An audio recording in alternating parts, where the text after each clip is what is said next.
Morning friends. कल हम लोगों ने क्या क्या देख लिया था? विद्युत क्षेत्र की तीव्रता, वैद्युत द्विध्रुव आघूर्ण की परिभाषा और उसका विमीय सूत्र और एक न्यूमेरिकल देखे थे।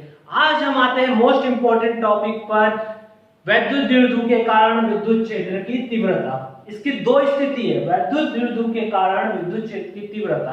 दोनों डेरिवेशन है और दोनों इंपॉर्टेंट है। एक है अक्षीय स्थिति, क्या बोल रहा है? जो वैद्युत द्विध्रुव है उसके कारण हम लोग को क्या निकालना है? विद्युत क्षेत्र की तीव्रता निकालना है। इसके लिए दो स्थिति है, एक अक्षीय स्थिति और दूसरा है निरक्षीय स्थिति। निरक्षीय स्थिति दोनों डेरिवेशन है और दोनों ही इंपॉर्टेंट है, बोर्ड में आए क्वेश्चन।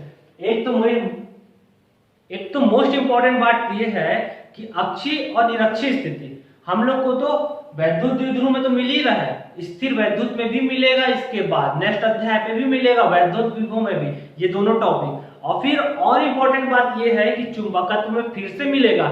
यानी यदि हम ये दोनों टॉपिक को कवर कर लेते हैं तो हमारा 6 डेरिवेशन कंप्लीट हो जाएगा टोटल। तो हम लोग को ये दोनों अच्छे से ही समझना है। अब क्या बोल रहे हैं? वैद्युत द्विध्रुव के कारण विद्युत क्षेत्र की तीव्रता निकालनी है। किस किस स्थिति में? अक्षीय और निरक्षीय। अब ये तो सीधी बात है, नाम से बोल रहा है अक्ष और दूसरा क्या है? निरक्षीय यानी निरक्ष। अक्षीय यानी जो अक्ष पे हो, जैसे ये एक वैद्युत द्विध्रुव हो गया, एक प्लस क्यू आवेश और एक माइनस क्यू आवेश। अब इसके अक्ष पे ही हम कहीं पास विद्युत क्षेत्र की तीव्रता करें, यानी कहीं पास दूर पे कोई आवेश है की कल्पना कर ले और उस पर विद्युत क्षेत्र की तीव्रता की कल्पना करेंगे तो वो क्या हो जाएगा? अक्षीय। और निरक्षीय में परस्पर लंब रखेंगे, और लंब रखेंगे तो सीधी बात है, यहां से एक एंगल बनेगा और यहां से एक एंगल मिलेगा। उसकी बात हम लोग जब उसका डेरिवेशन ड्राइव करेंगे तब देखेंगे।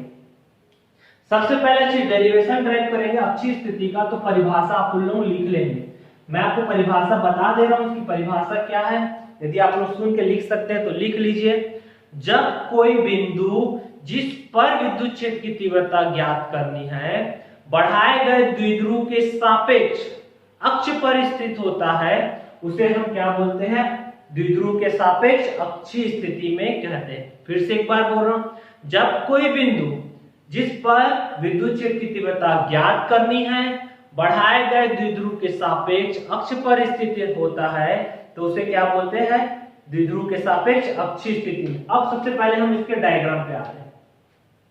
मान लेते हैं ये ए और बी एक वैद्युत द्विध्रुव है, ये एक वैद्युत द्विध्रुव है ए और बी, जो किस आवेशों से मिलकर बना है? प्लस क्यू और माइनस क्यू आवेश से मिलकर बना है। इसकी प्रभावी लंबाई क्या हो गई? 2l, यानी इस पॉइंट से इस तरफ कितना हो गया? l, और उस तरफ कितना हो गया? l। यहां से यहां तक हो गया l और यहां से यहां तक कितना हो गया? l। ये भी l और ये भी l, ठीक है। ए भी एक वैद्युत द्विध्रुव जो प्लस क्यू और माइनस क्यू आवेश से मिलकर बना है। तो डायग्राम में बड़ा बना देता हूं, आप लोगों को दिक्कत मत हो। ये हो गया ए बी एक वैद्युत द्विध्रुव जो प्लस क्यू और माइनस क्यू आवेश से मिलकर बना है। इसकी प्रभावी लंबाई हो गई 2l। अब मानते हैं इसके मध्य बिंदु O से, यहां पर कोई मध्य होगा जिसका इस तरफ कितना होगा? l होगा और इस तरफ भी कितना होगा? l होगा।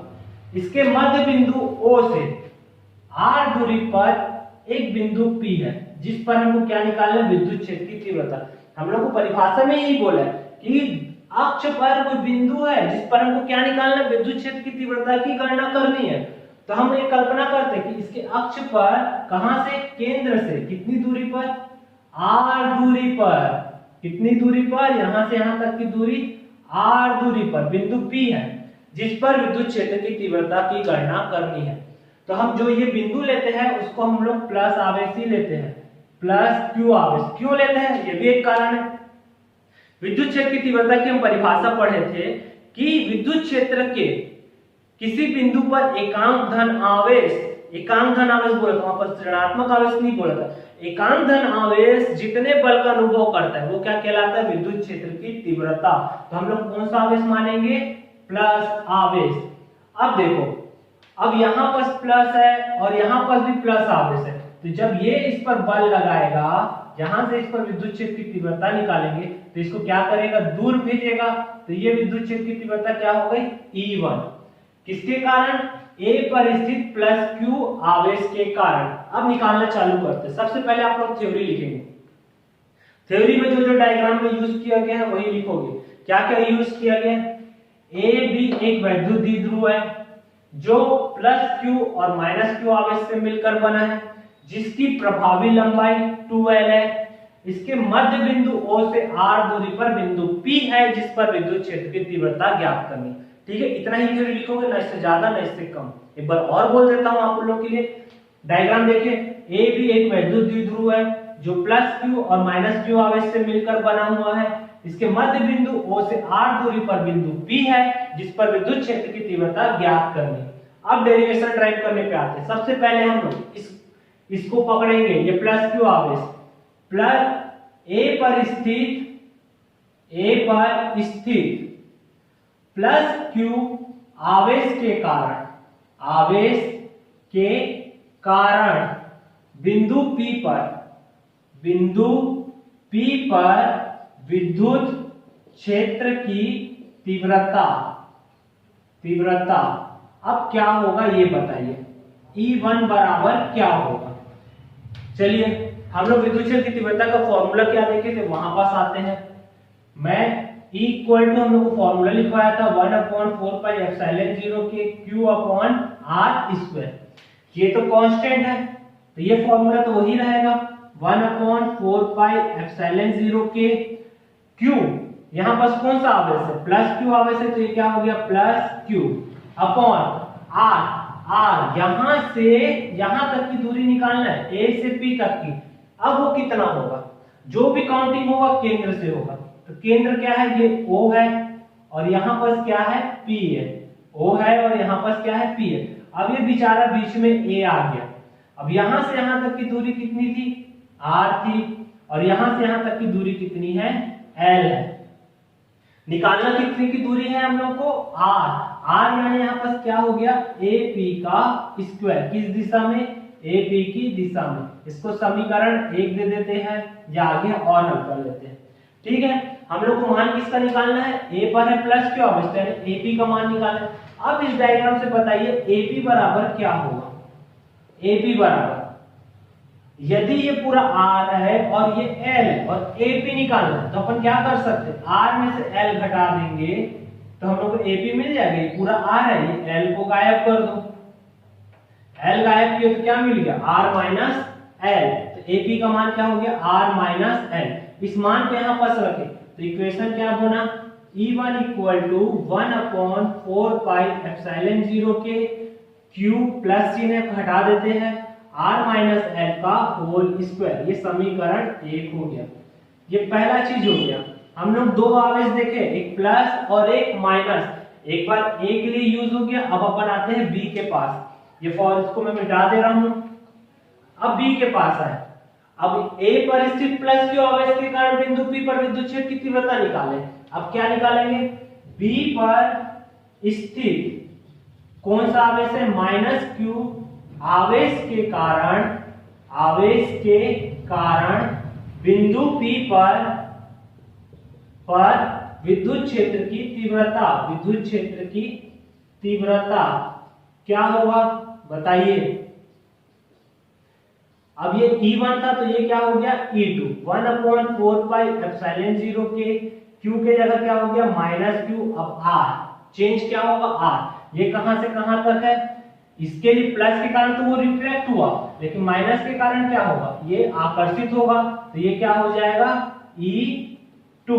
वो उस तरफ गया, ये माइनस आवेश इस प्लस आवेश को अपनी ओर क्या करेगा, आकर्षित करेगा। तो एरो का चिन्ह किस तरफ दोगे, इस तरफ दोगे, अपने तरफ।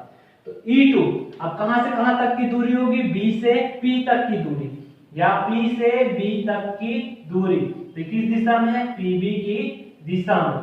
अब PB का मान क्या होगा ये बताइए। PB यहां से यहां तक कितना है R और यहां से यहां तक कितना है L। यहां से यहां तक R और यहां से यहां तक L। तो कितना हो गया PB R प्लस L। ये मान को रखे तो E2 बराबर हम लोग को मिल गया 1 अपॉन 4 पाई एप्सिलॉन 0 के माइनस क्यू अपॉन आर की जगह हो गया आर प्लस एल का होल स्क्वायर। ये समीकरण 2। अब यहां तक आप लोग देख लीजिए, कोई डाउट हो तो बताइए। कुछ नहीं, हम लोग विद्युत क्षेत्र की तीव्रता निकाले, एक बार ए पर प्लस क्यू आवेश के कारण, एक बार बी पर माइनस क्यू आवेश के कारण। बस दूरी पे बस ध्यान देना है, फर्स्ट वाला यहां से होगा एपी और दूसरा वाला होगा बीपी।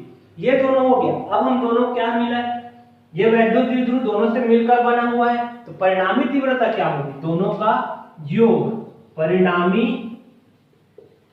तीव्रता E बराबर क्या हो जाएगा, E1 प्लस E2। तो E बराबर क्या हो गया, E1 की वैल्यू समीकरण 1 से देखो क्या है, 1 अपॉन 4 पाई एप्सिलॉन 0 के Q upon R minus L का square plus 1 upon 4 pi epsilon 0 के minus Q upon R plus L का होल स्क्वायर। यही है, ठीक है। इसमें प्लस में है और उसमें माइनस में। ये प्लस और माइनस क्या हो जाएगा, माइनस। तो ये हो गया 1 अपॉन 4 पाई एप्सिलॉन 0 के Q upon R minus L का whole square minus 1 upon 4 pi epsilon 0 के Q upon R plus L का होल स्क्वायर। इसके आगे और सॉल्व करना है, आप लोग यहां तक देख लीजिए। स्क्रीनशॉट लेना है तो स्क्रीनशॉट ले लीजिए, फिर मैं आगे इधर रफ करके सॉल्व करूंगा। चलिए एक बार देख लीजिए। चलिए आगे आगे। अब देखिए, इसमें 1/4 पाई एप्सिलॉन 0 दिख रहा है और इसमें भी 1/4 पाई एप्सिलॉन 0 दिख रहा है। दोनों से हम कॉमन निकाल सकते हैं। कॉमन निकालेंगे तो क्या बचेगा, इक्वल टू 1/4 पाई एप्सिलॉन 0 के कॉमन निकाल दिए तो क्या बचा, Q upon R minus L का whole square minus Q upon R plus L का होल स्क्वायर। ये बच गया।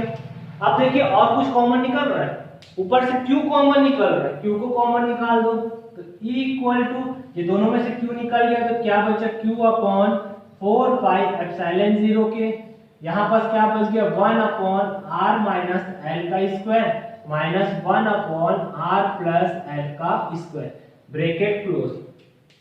आप क्या कर सकते हैं, लघुत्तम ले सकते हैं। तो चलिए अब हम लोग लघुत्तम लेते हैं। ये सबको मैं रब कर देता हूं, कोई यूज नहीं है। अब लघुत्तम लिए तो ये हो गया equal to Q upon 4 pi epsilon 0 के, लघुत्तम लेंगे ये इसके साथ गुणा R प्लस L का होल स्क्वायर माइनस इसका इसके साथ गुणा R माइनस L का होल स्क्वायर, नीचे का नीचे वाले के साथ गुणा R minus L R plus L square और स्क्वायर, ब्रैकेट क्लोज। अब ऊपर भी फॉर्मूला में है और नीचे भी फॉर्मूला में, कौन सा है, अलजेब्रा के। ये वाला कौन सा फॉर्मूला में है, a प्लस बी का whole square, a square plus B square plus 2ab। ये कौन सा फॉर्मूला में है, a माइनस बी का whole square, a square plus B square minus 2ab। नीचे वाला कौन सा फॉर्मूले में है, a minus B, a plus B बराबर a square minus B square. चलिए फॉर्मूले में वैल्यू को पुट करते हैं।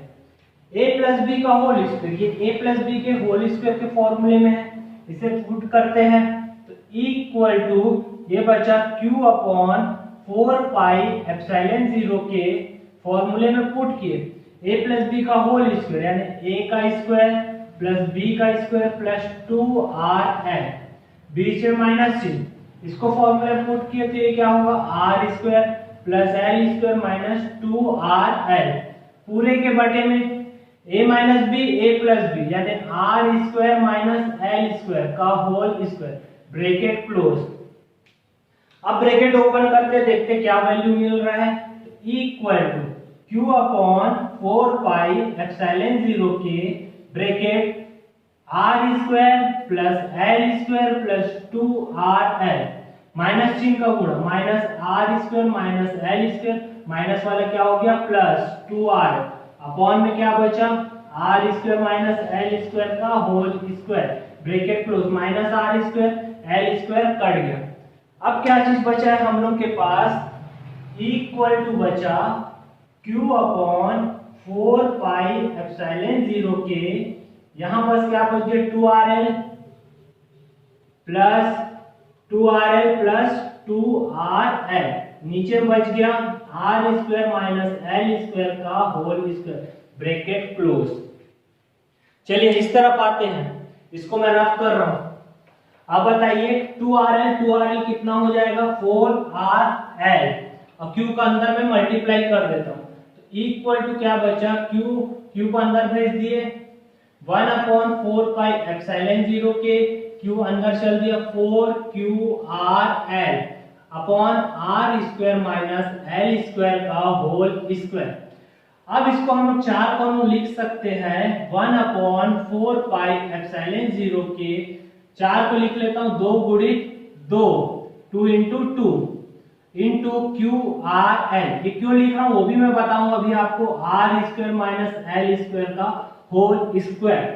अब थोड़ा सा जमा लेते हैं, इक्वल टू 1/4 पाई एप्सिलॉन 0 के, इसको क्या लिख सकते हैं 2QL को एक साथ रहने दिए, 2QL को, और 2R को अलग कर दिए।